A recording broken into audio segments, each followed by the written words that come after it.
آج سے 1 صدی قبل جب چائنا میں زلزلہ آیا تھا تو لاکھوں لوگ جو ہے وہ ملبے تلے دب گئے اور خاک کا ڈھیر بنے تھے، اور ایک بہت بڑی بلڈنگ جب وہ نیچے گرتی ہے تو اس کے ملبے کو اٹھایا گیا تو کافی دن لگ گئے اس ملبے کو اٹھانے کے لیے، لیکن ایک جگہ دیکھا گیا کہ وہ سل تھی، اس کو اٹھایا تو نیچے ایک چھوٹا سا بچہ ہے اور ساتھ ایک خاتون ہے اور دونوں بے ہوش ہیں۔ انہیں وہاں سے اٹھا کے ہاسپٹل لے آئے اور اس خاتون کو ہوش آئی تو اس سے لوگوں نے سوال کیا کہ ہم نے ایک عجیب کام دیکھا ہے کہ تیرے ہاتھوں کی انگلیاں جو تھی وہ زخمی تھی، سارا بدن تو تیرا محفوظ ہے، تو تیری یہ 10 انگلیاں ہیں یہ ساری زخمی تھی، اس کی وجہ کیا ہے؟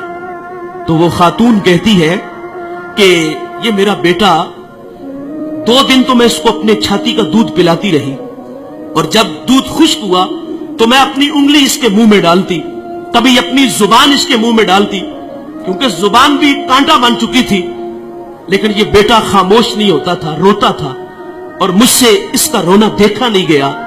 اور وہ خاتون کہتی میں اپنی انگلیوں کو کاٹتی، اس کو چباتی، اور جب خون نکلتا تو میں اپنے بیٹے کے منہ میں انگلی رکھ دیتی، اور میں نے اتنے دن اس بیٹے کو اپنا خون دے کے اس کی جان بچائی ہے۔ اور یار ماں اپنا خون دینے کے لیے بھی تیار ہے، ماں کتنی اولاد کے لیے محنت کرتی ہے، سلائی مشین چلا رہی ہے، گھر میں فٹ بال سی رہی ہے، اور بوڑھا باپ فیکٹریوں میں دھکے کھا رہا ہے۔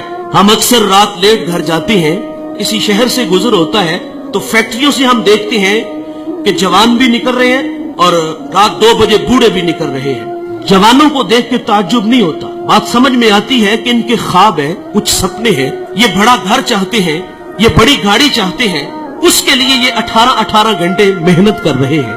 تعجب ان بوڑھوں کو دیکھ کے ہوتا ہے کہ جن کے قدموں میں اب چلنے کی سکت بھی نہیں۔ یہ وقت تو خدمت کروانے کا تھا، لیکن یہ فیکٹریوں میں دھکے کھا رہے۔ والدین کی عظمت کو سلام کرتا ہوں، یہ 18 گھنٹے کام اس لیے کرتے ہیں کہ پہلے ہمارے بچے اسکول میں پڑھتے تھے، اب کالج میں ہیں، یونیورسٹیوں میں پڑھتے ہیں، اب خرچے بڑھ گئے ہیں، ان کی تعلیم کو مکمل کرنے کے لیے وہ 18 گھنٹے کام کرتے ہیں۔ اور ان بوڑھوں کے پیش نظر یہ بھی ہوتا ہے کہ ہم نے تو ساری زندگی مستریوں کے پیچھے دابڑے اٹھائے، فیکٹریوں میں دھکے کھائے، کل کو ہماری اولاد ہماری جگہ پہ نہ کھڑی ہو۔ وہ ہمیں آسودہ کرنے کے لیے، آسودگی دینے کے لیے خود 18 گھنٹے کام کر رہے ہیں، لیکن افسوس انہوں نے محنت سے پالا، انہوں نے ہمیں معاشرے میں جینے کے گر سلیقے دیے، ہمیں تعلیم کی دولت سے آراستہ کیا۔ ماں گھر میں فٹ بال سی کے بچوں کے لیے پیسے جمع کر رہی ہے، کئی بار ہاتھ زخمی ہوا، ساری رات وہ سلائی مشین چلا کے اپنی اولاد کی تعلیم کے لیے محنت کی، اور ہم اتنے بڑے بنے کہ جب ہم کسی اعلیٰ مسند پہ بیٹھے تو اب ماں باپ خود کو چھوٹا محسوس کرنے لگے۔ یہ رویے ہیں ہمارے، وہ ہمیں بڑا دیکھنے کے لیے خود ہارے۔ مجھے سرے راہ ایک بوڑھا ملا، وہ چنے بھون رہا تھا تو میں اس کے پاس رک گیا اور اس کا ہاتھ بھی کام نہیں کر رہا تھا۔ میں نے کہا بابا جی اس عمر میں بھی کام کرتے ہو؟ تو وہ بوڑھا مجھے کہتا ہے کہ مولوی صاحب میرا پتر 14ویں کلاس میں پڑھتا ہے۔ لیکن سخت افسوس، ہم بڑے بنے تو ماں باپ خود کو چھوٹا محسوس کرنے لگ گئے۔ اب باپ کا تعارف کراتے ہوئے بیٹے کو شرم آ رہی ہے۔ او بھائی، تم علامہ ہو، تم مفتی ہو، تم بہت بڑے پیر ہو، تم بہت بڑے سیاستدان ہو، پورے ضلع کے تم مالک ہو، لیکن صاحب جب گھر آیا کرو نا تو یہ سارے سٹار، یہ سارے اعزازات اتار کے آیا کرو۔ جب گھر میں داخل ہوا کرو تو وہی 25 سالہ پرانا ببلو بن کے آیا کرو۔ امام اعظم ابو حنیفہ رحمت اللہ علیہ، کتنا بڑا نام ہے، آپ کے استاد حماد رحمت اللہ علیہ کی مسند پہ بیٹھے ہوئے ہیں، آپ کا فتویٰ چلتا ہے، اور ماں امام اعظم کو وہی بچپن کا وہ جو ہے وہ بھولا بالا بیٹا سمجھتی ہے، اور ماں اکثر کہتی کہ مجھے یہ مسئلہ درکار ہے، یہ میں نے مسئلہ پوچھنا ہے، فلاں جگہ ایک بوڑھا عالم ہے، چلو اس کے پاس مسئلہ پوچھنے چلتے ہیں۔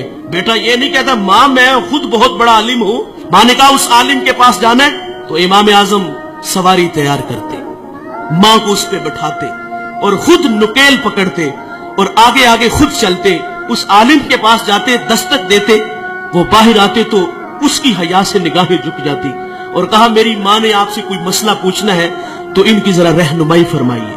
وہ مسئلہ پوچھتی تو وہ امام اعظم سے کہتا کہ اس کا جواب کیا ہے؟ آپ ارشاد فرمائیں۔